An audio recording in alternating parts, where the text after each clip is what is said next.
لقد من الله على المؤمنين إذ بعث فيهم رسولا من أنفسهم يتلو عليهم آياته ويزكيهم ويعلمهم الكتاب والحكمة وإن كانوا من قبل لفي ضلال مبين.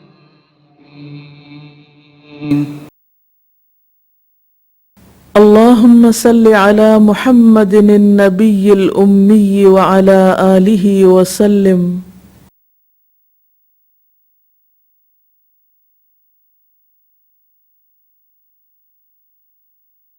نحمده ونصلي على رسوله الكريم، أما بعد، فأعوذ بالله من الشيطان الرجيم. بسم الله الرحمن الرحيم. رب اشرح لي صدري ويسر لي أمري واحلل عقدة من لساني يفقهوا قولي. عن أبي هريرة قال قال رسول الله صلى الله عليه وسلم: المؤمن القوي خير وأحب إلى الله من المؤمن الضعيف وفي كل خير. احرص على ما ينفعك واستعن بالله ولا تعجز، وإن أصابك شيء فلا تقل لو أني فعلت كان كذا وكذا، ولكن قل قدر الله وما شاء فعل، فإن لو تفتح عمل الشیطان. رواہ مسلم. حضرت ابو ہریرہ رضی اللہ تعالی عنہ سے روایت ہے کہ رسول اللہ صلی اللہ علیہ وسلم نے فرمایا: طاقتور مومن کمزور مومن سے زیادہ بہتر اور اللہ کو زیادہ پیارا ہے، اور ہر ایک میں بہتری ہے. اس چیز کی حرص کرو جو تمہیں فائدہ دے، اور اللہ سے مدد طلب کرو اور ہمت نہ ہارو. اور اگر تمہیں کچھ نقصان پہنچ جائے تو یہ مت کہو کہ اگر میں ایسا کر لیتا تو ایسا ہو جاتا، البتہ یہ کہو کہ اللہ کی تقدیر یہی تھی اور جو اس نے چاہا کیا، کیونکہ اگر کا لفظ شیطان کے کام کا دروازہ کھول دیتا ہے. اس حدیث سے ہمیں کئی باتیں پتہ چلتی ہیں.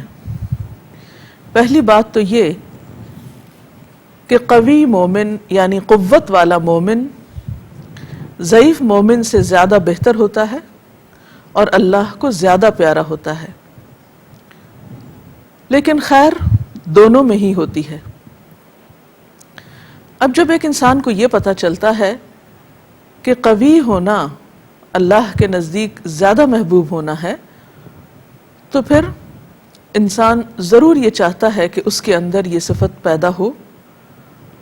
تو ضرورت اس بات کی ہے کہ یہ جانا جائے کہ یہاں قوت سے مراد کیا ہے.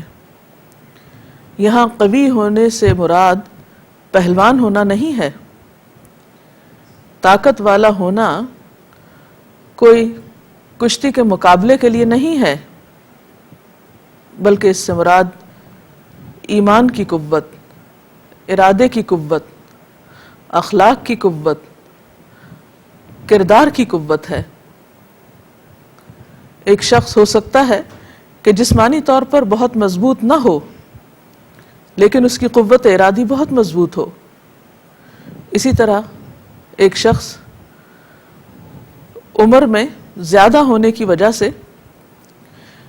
اس کی جسمانی قوت کم ہو چکی ہو، لیکن اس کا ایمان اور اس کا عمل، اس کا اخلاص اور تقوی کہیں زیادہ ہو چکا ہو، یعنی عمر کے بڑھنے کے ساتھ ساتھ.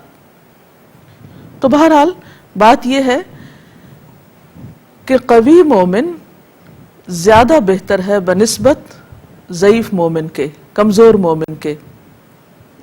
لیکن بھلائی دونوں میں ہے. تو مراد اس سے یہ کہ جو بھی شخص صاحب ایمان ہے اس کے اندر خیر ہے. یعنی ایمان کا ہونا بذات خود انسان کے اندر ایک خیر کی طرف اشارہ کرتا ہے، یا وہ خیر کا سبب ہے. پھر آپ نے یہ فرمایا کہ احرص علی ما ینفعک، ان چیزوں کی حرص رکھو، ان چیزوں کی خواہش کرو جو تمہیں فائدہ دیتی ہوں. یعنی انسان کا ذہن یہ نہیں ہونا چاہیے کہ دنیا سے بے رغبت ہو، یعنی ایمان کی قوت یا اخلاق کی قوت انسان کو یہ نہیں سکھاتی کہ انسان تارک دنیا ہو جائے. دنیا کو قلبی طور پر چھوڑنا تو مطلوب ہے، لیکن عملی طور پر اسلام ہمیں یہ تعلیم نہیں دیتا کہ دنیا کو چھوڑ دیا جائے.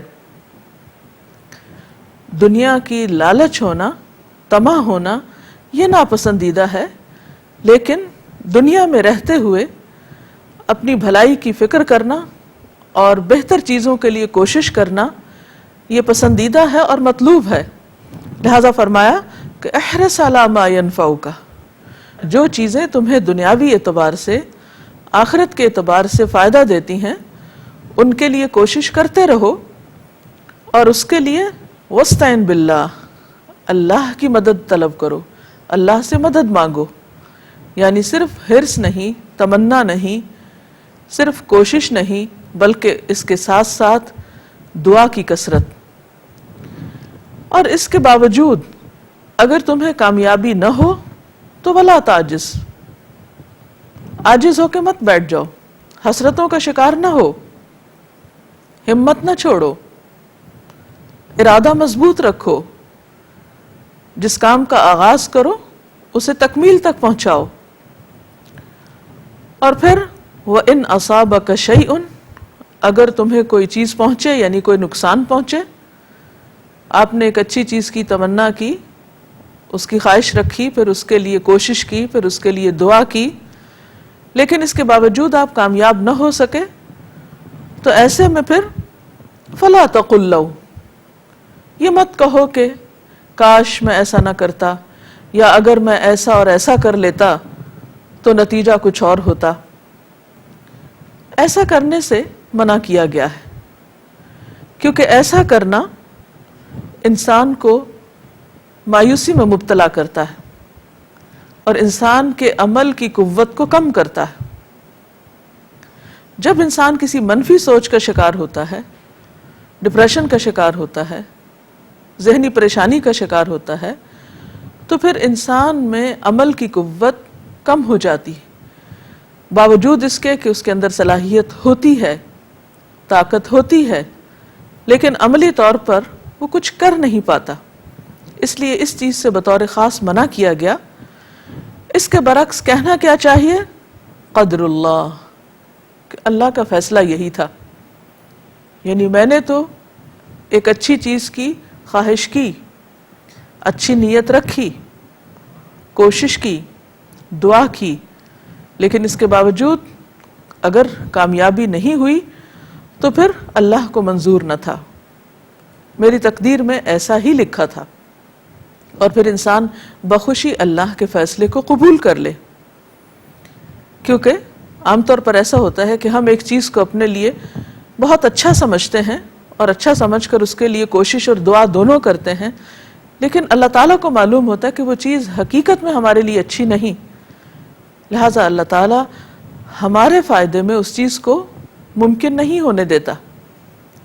تو ایسے میں انسان جب اللہ تعالیٰ کے فیصلے کو قبول کر لیتا ہے تو انسان مطمئن ہو جاتا ہے.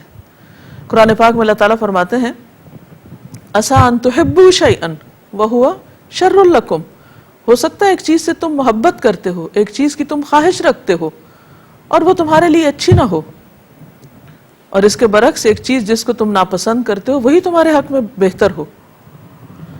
تو ایسے میں کیا فرمایا کہ وَلَكِنْ قُلْ قَدْرُ اللَّهِ، کہ یہ اللہ کی تقدیر ہے. وَمَا شَاءَ فَعَلَ، اور جو اس نے چاہا اس نے کیا، یعنی ہوتا وہی ہے جو اللہ تعالیٰ چاہتا ہے. جیسے کہ قرآن پاک میں ایک اور جگہ پر بھی آتا ہے وَمَا تَشَاءُونَ إِلَّا أَن يَشَاءَ اللَّهُ رَبُّ الْعَالَمِينَ، کہ تمہارے چاہنے سے کچھ نہیں ہوتا جب تک کہ اللہ رب العالمین نہ چاہے.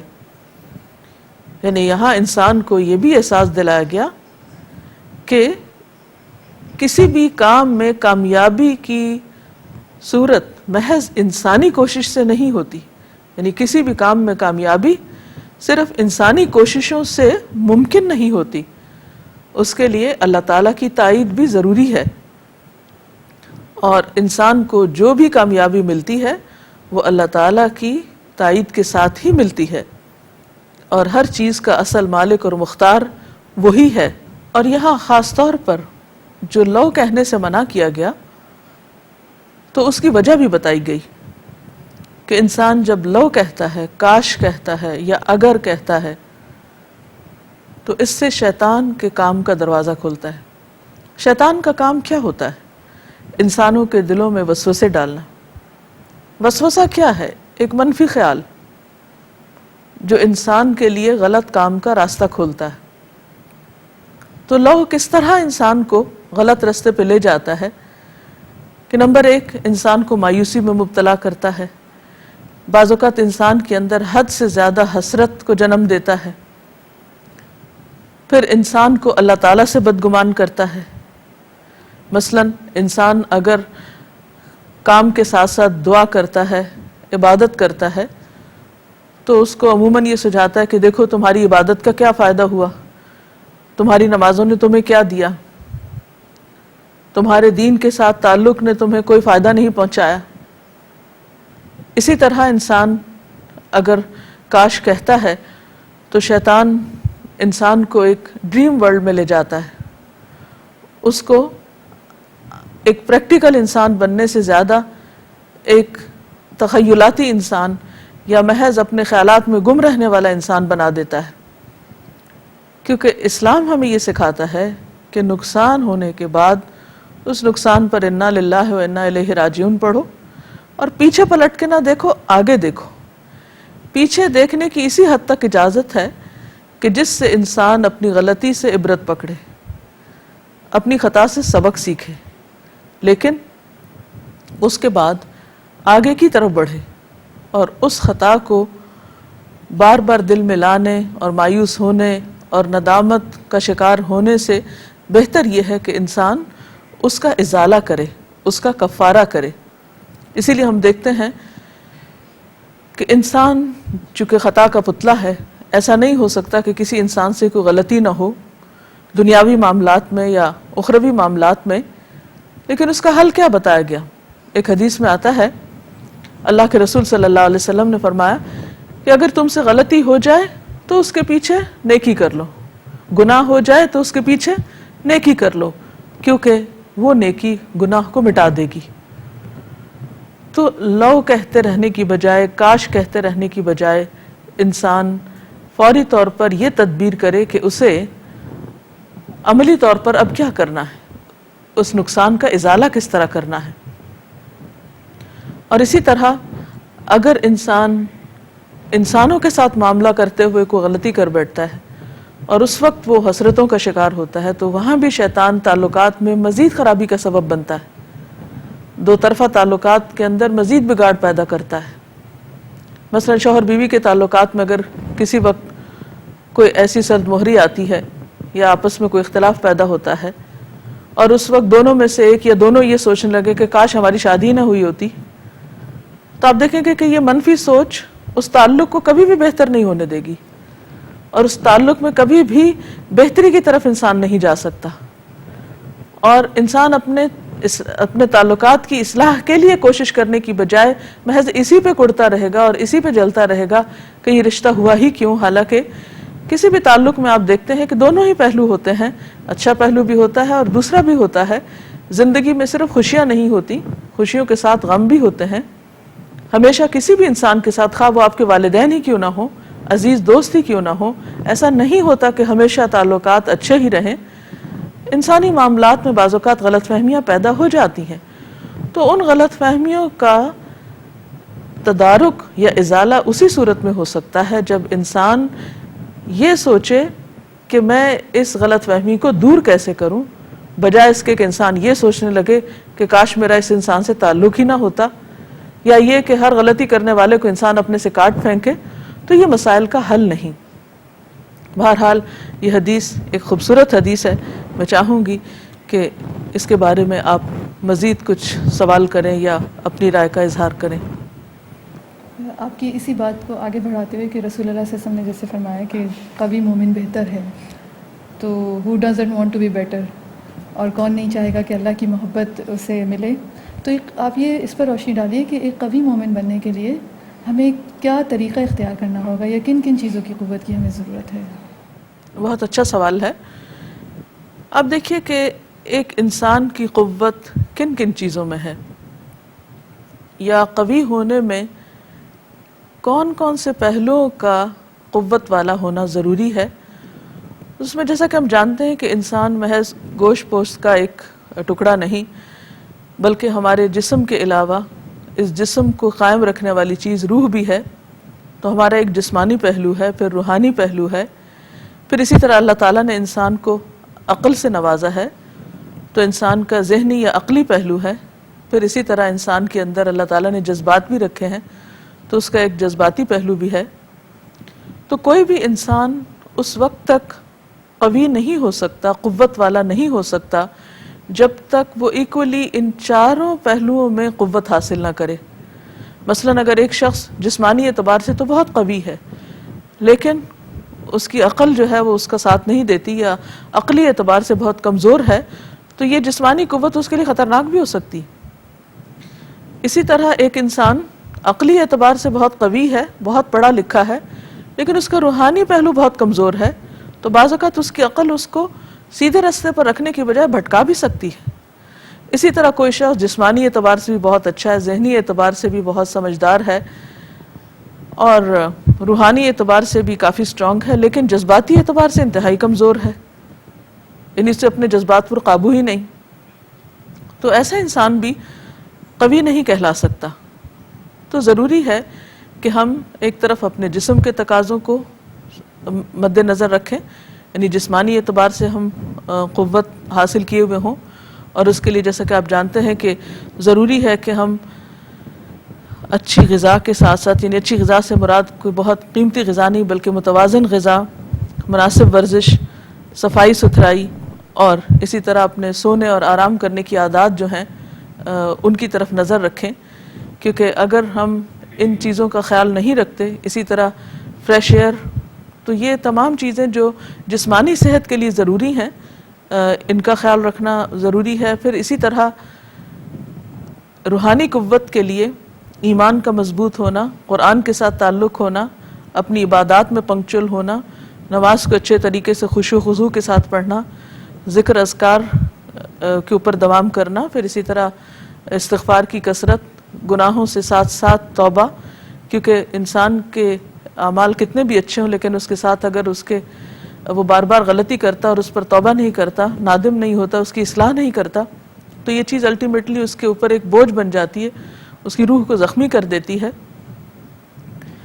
اسی طرح روحانی پہلو کے علاوہ ذہنی نشو و نما جو ہے وہ بے حد ضروری ہے، اور عقلی طور پر مضبوط ہونے کے لیے ہر طرح کی مفید کتابوں کا علم اور مطالعہ جو ہے وہ بہت ضروری ہے، یعنی صرف دینی کتابوں کا ہی نہیں بلکہ دنیاوی اعتبار سے، کیونکہ یہ ساری کائنات اللہ تعالیٰ کی پیدا کی ہوئی ہے، اور اس کائنات کی معرفت اور اس کے بارے میں جتنا جتنا ہم جانتے ہیں اتنی ہی ہمیں اللہ تعالیٰ کی پہچان بھی زیادہ ہوتی ہے۔ اسی طرح جس دنیا میں ہم رہتے ہیں اگر اس کے بارے میں ہم جانتے ہی نہیں تو اس میں بھی نقصان ہے۔ پھر اسی طرح جذباتی اعتبار سے مضبوط ہونا، جس میں انسان کے اندر اتنی سمجھ ہو کہ وہ اپنے مثبت جذبات کا بروقت استعمال کرے اور منفی جذبات جو ہیں ان پر قابو پائے۔ جیسے نبی صلی اللہ علیہ وسلم نے فرمایا کہ پہلوان وہ نہیں جو کشتی میں دوسرے مد مقابل کو پچھاڑ دے، بلکہ اصل طاقتور وہ ہے جو غصے کے وقت اپنے نفس پر کنٹرول کر سکے، یعنی اپنے آپ کو روک سکے۔ تو یہ تمام چیزیں ایک انسان کی شخصیت کو خوبصورت شخصیت بناتی ہیں، اور ایسی ہی شخصیت اللہ تعالیٰ کی محبوب شخصیت ہوتی ہے۔ جی، یہاں پہ ہم دیکھتے ہیں کہ لاء سے منع کیا گیا ہے، اور اس سے ایک طرح سے انسان کے اندر جیسے حسرت یا پریشانی کی کیفیت پیدا ہوتی ہے، تو ایسے موقع پہ پھر جب ناکامی ہو انسان کو تو اس وقت پھر کیا کرنا چاہیے؟ جی ہاں، جیسے کہ آپ نے فرمایا کہ ہمیں اس چیز سے منع کیا گیا کہ ہم بہت زیادہ کاش یا لو نہ کہیں، اور ایک حقیقت بھی ہے کہ انسان جب اپنی ناکامی کا تذکرہ بار بار کرتا رہتا ہے تو اس کی مایوسی اور بڑھتی ہے۔ جب غم کا ذکر بار بار کرتا ہے تو غم میں کمی ہونے کی بجائے غم میں اضافہ ہوتا ہے۔ اسی طرح انسان جب اپنے دکھوں کی کہانی دوسروں کو بار بار سناتا ہے اور اپنی ناکامی کا تذکرہ کرتا ہے تو بعض اوقات دوسروں کی نگاہوں میں بھی ہلکا ہو جاتا ہے۔ تو ایسے موقع پر سب سے پہلے تو انسان کو صبر کرنا چاہیے، یعنی نقصان کو قبول کر لینا چاہیے کہ یہ میرے حصے میں لکھا ہوا تھا. پھر صبر کرنا چاہیے. پھر اس کے بعد اللہ تعالیٰ سے دعا کرنی چاہیے. اور جب انسان غم کی کیفیت سے کچھ نکلے تو پھر آئندہ کے لیے اس بات کا جائزہ لے کہ مجھے نقصان کس چیز سے پہنچا. جیسے حدیث میں آتا نا کہ مومن ایک سوراخ سے 2 دفعہ نہیں ڈسا جاتا. تو جہاں اسے نقصان پہنچا یا جس طریقے یا جس راستے سے، اس کا جائزہ لے کر آئندہ کے لیے سبق سیکھے اور اس راستے پر دوبارہ نہ جائے. پھر اسی طرح اپنی امیدیں بلند رکھے، ایسے لوگوں کے بیچ میں بیٹھے کہ جو اس کے لیے اچھی مثال ہوں، ایسی کتابیں پڑھے کہ جس میں ایسے لوگوں کے حالات اور واقعات ہوں کہ جنہوں نے ناکامیوں کے بعد کامیابی حاصل کی اور بہت اعلیٰ درجے کی کامیابی حاصل کی. اور اس بات پر یقین رکھے کہ زندگی میں کسی ایک موقع پر ناکام ہو جانا یا کسی نقصان کا ہو جانا ہمیشہ کی ناکامی نہیں ہوتا. جب تک انسان زندہ ہے اس کو مختلف طرح کے چانسز ملتے رہتے ہیں اس زندگی میں آگے بڑھنے کے. اس لیے انسان کبھی بھی امید کا دامن نہ چھوڑے، اور جب انسان پر امید ہوتا ہے تو اس کا ذہن یقینی طور پر آئندہ کے لیے بہتر سے بہتر منصوبے بناتا ہے. تو ہمیشہ مستقبل کی طرف دیکھنا چاہیے. ہاتھ سے نکلی ہوئی چیز اور کھوئی ہوئی چیز اور ختم ہونے والی چیز پر بہت زیادہ غم منانا انسان کے لیے نقصان دہ ہی ہے. جی آپ کچھ کہیں؟ جی میم، جیسے آپ نے ابھی ڈسکس کیا کہ یہ بہت خوبصورت حدیث ہے، اور یہ انسان کو اس کا پیس آف مائنڈ برقرار رکھتی ہے. اور مجھے یہ خیال آ رہا تھا کہ یہ ایموشنلی انٹیلیجنٹ لوگوں کی اس میں ایک طرح سے مثال دی. اور اللہ سبحانہ تعالیٰ لگتا ہے کہ رسول اللہ صلی اللہ علیہ وسلم کی جو تربیت تھی وہ انسانوں کو جذباتی طور پر ذہین بنانے کے لیے تھی، کیونکہ اس کے اندر ایموشنلی انٹیلیجنس جو ہوتی ہے اس کے اندر یہی کہا جاتا ہے کہ جتنی جلدی آپ اپنی ناکامیوں سے باؤنس بیک کرتے ہیں آپ اتنے ہی زیادہ اپنے جذباتی طور پر ذہین انسان ہوتے ہیں. تو مجھے یہی فیل ہو رہا تھا کہ یہ بہت ایک خوبصورت طریقہ کار ہے انسان کو ناکامی اور مایوسی کی جو دلدل ہے اس میں پھنسنے سے بچانے کے لیے. That's so beautiful which I really like it. بالکل، کیونکہ اس میں ایک تو یہ سکھایا گیا کہ احرص علی ما ینفعک. عام طور پر جب ہم پریشان ہوتے ہیں تو ہماری زندگی سے ہر طرح کی امید یا ایک امنگ ختم ہو جاتی. تو امنگیں ختم نہیں ہونی چاہیے، جذبے ختم نہیں ہونے چاہیے، حالات کیسے بھی ہوں نا امیدی نہیں ہونی چاہیے، مایوسی نہیں ہونی چاہیے. احرص علی ما ینفعک، فائدہ مند چیزوں کی حرص رہنی چاہیے. اور جب دل میں کسی چیز کی واقعی حرص ہوگی، اس کو پانے کی سچی طلب ہوگی، تو پھر انسان لازمی طور پر سٹرگل بھی کرے گا.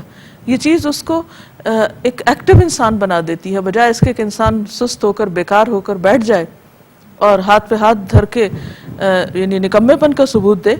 تو وہ کوشش اور محنت کرے، اور پھر کوشش اور محنت کے ساتھ ساتھ اللہ تعالیٰ سے دعا بھی کرے. کیونکہ یہ بھی ایک ثابت شدہ چیز ہے کہ جو لوگ اللہ کے بھروسے پر اور دعا کے ساتھ کوشش کرتے ہیں وہ زیادہ کامیاب ہوتے ہیں بنسبت ان لوگوں کے جو صرف اپنے بلبوتے پر کام کرتے ہیں.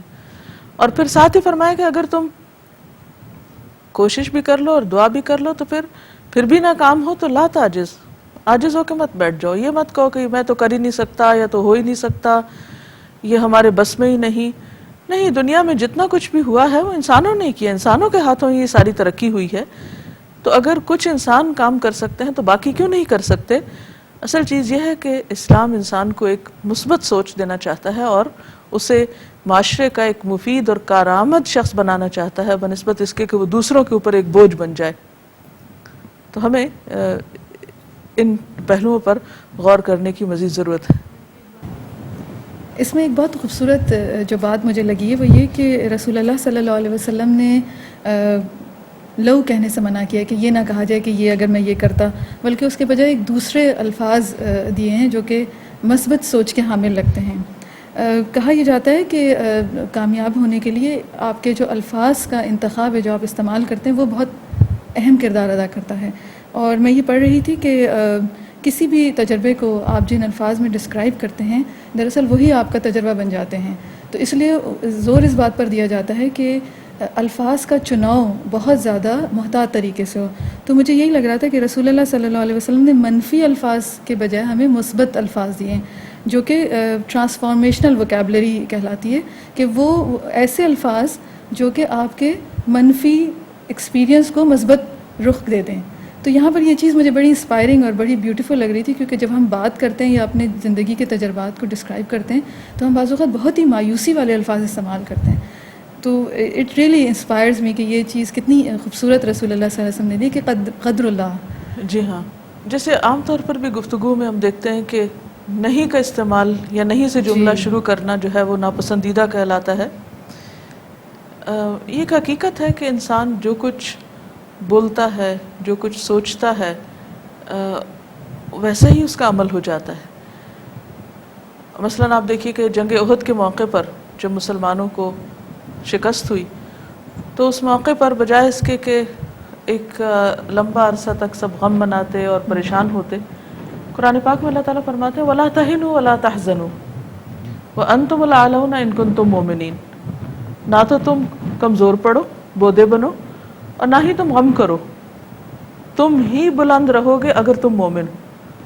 یعنی محض غم مناتے رہنے سے اور پریشان ہونے سے اور کمزوری دکھانے سے بہتر ہے کہ تم اپنے ایمان کو مضبوط کرو، اپنے ارادے کو مضبوط کرو، اور آئندہ کامیابی تمہارے لیے ہے.